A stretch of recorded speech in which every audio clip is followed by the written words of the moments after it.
ഇവന്റെ ആകെ മുതല് എല്ലാം കൂടി ഇയാൾ പോയി വരുന്നത് വരെയുള്ള ചെലവും ഇദ്ദേഹത്തിന്റെ കുടുംബത്തിന് ചെലവെടുക്കുന്ന നിർവഹണം അവർക്കുമുള്ള പോയി വരുന്നത് വരെയുള്ള സമ്പത്തും കഴിച്ച് ബാക്കി ഉണ്ടെങ്കിൽ ഹജ്ജിന്റെ പോകാൻ തികയുമെങ്കിൽ സാമ്പത്തികമായി ഹജ്ജ് നിർബന്ധമായി. അതോടൊപ്പം പോകുന്ന വഴിയിലും മറ്റും ആരോഗ്യവും ഉണ്ടെങ്കിൽ ഹജ്ജ് നിർബന്ധമാണ്.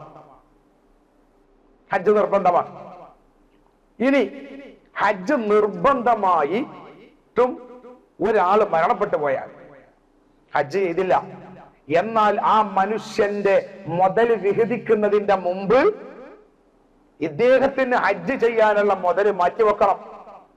അല്ലെങ്കിൽ മക്കൾ ആരെങ്കിലും ആ ഹജ്ജ് ചെയ്യണം, എന്നാലേ ഈ മുതൽ വീതിക്കാൻ പോലും പറ്റൂ.